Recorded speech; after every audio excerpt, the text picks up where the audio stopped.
Welcome. I'm Kinetic Symphony.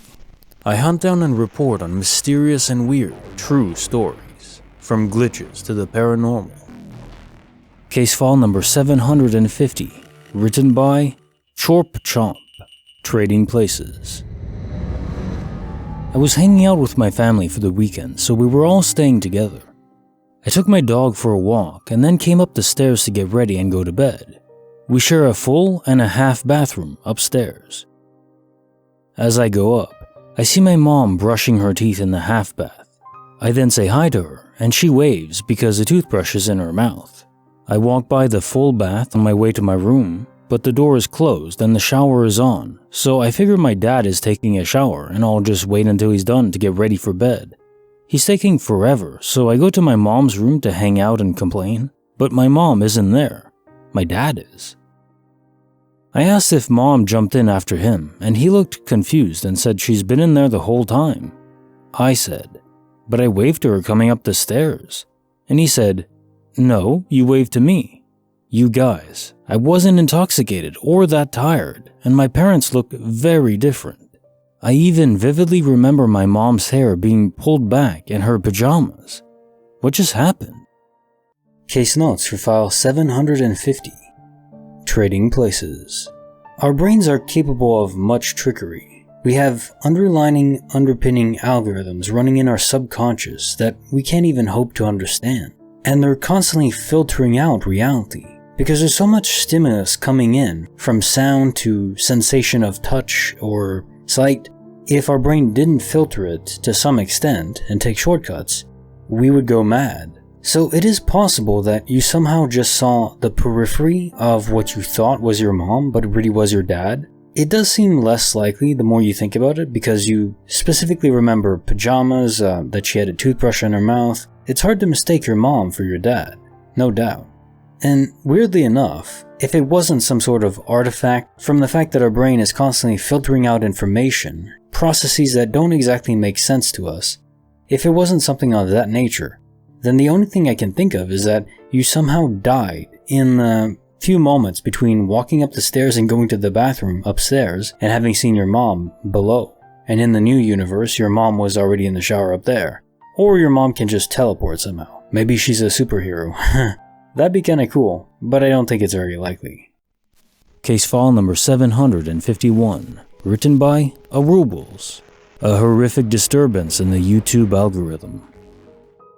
This happened last night while I was watching a bunch of old Zero Punctuation, a funny video game reviewer on YouTube, before bed.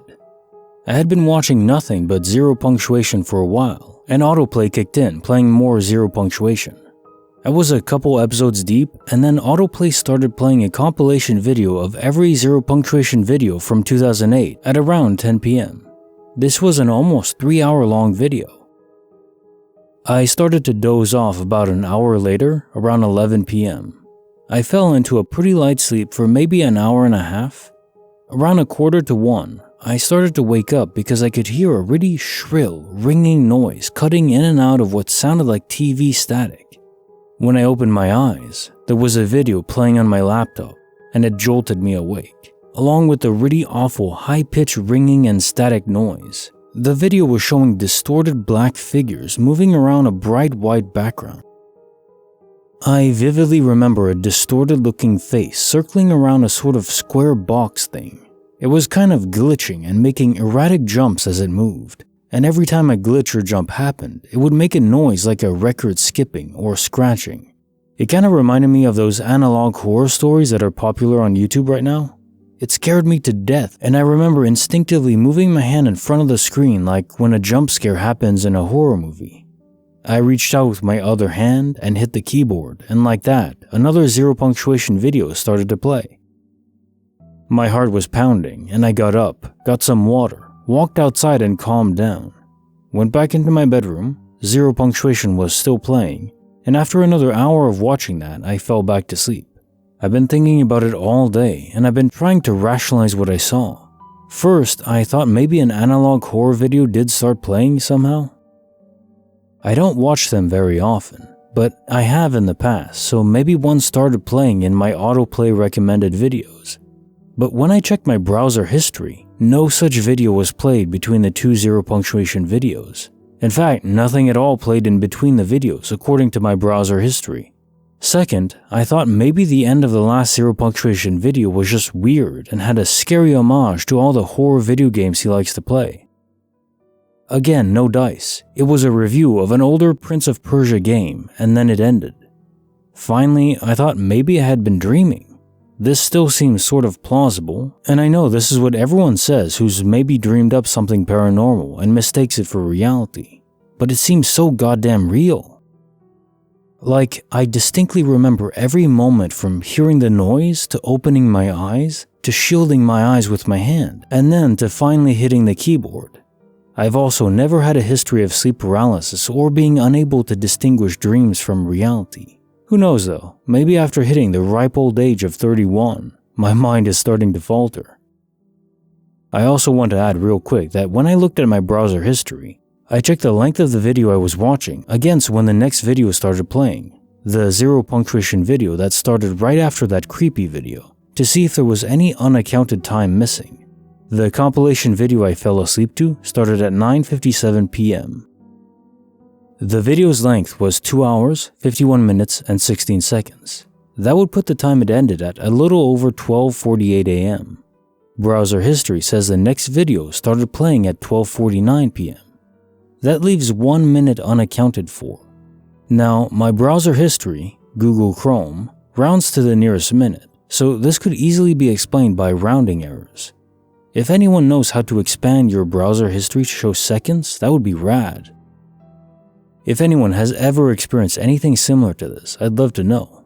Or if anyone has a better explanation for what could have happened, I'd be equally interested.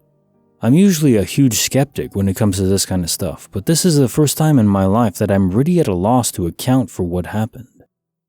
Case notes for file 751. A horrific disturbance in the YouTube algorithm. Well, being a YouTuber, this one hits close to home. And oddly, this is rather terrifying indeed to me. I actively avoid watching videos that are meant to be actually horrific in the sense of programming your mind through sound and visuals. Some videos where it's mentioned that just watching it can make you feel uneasy. Think about it, the mind is a computer, and a quantum computer of almost infinite complexity, but still just a computer. So if you're taking in inputs that are arranged in such a way as to program the mind to feel fear, I don't want that. Something about it unsettles me. So the idea that a video would be playing that would do this without your permission is deeply unsettling. Keep in mind that smell and vision and sound are intimately connected, hardwired into the primitive brain. They're pathways, you could say, to accessing our subconscious. Now, the only mundane possibility I could explain with this is it was some sort of ad. Now, I don't know if you have YouTube Premium, maybe you do, maybe there weren't any ads on the video, and in that case it wouldn't be this. Also, it's not entirely clear this is possible. Quite a while ago, maybe over 2 years now, I did try to advertise one of my videos on YouTube AdSense, but some of them weren't even accepted. They're very strict, or at least they were back then, on what videos they'll allow to be promoted. So it seems like a pure horror video meant to instill fear isn't going to be accepted, but outside of that, I don't know.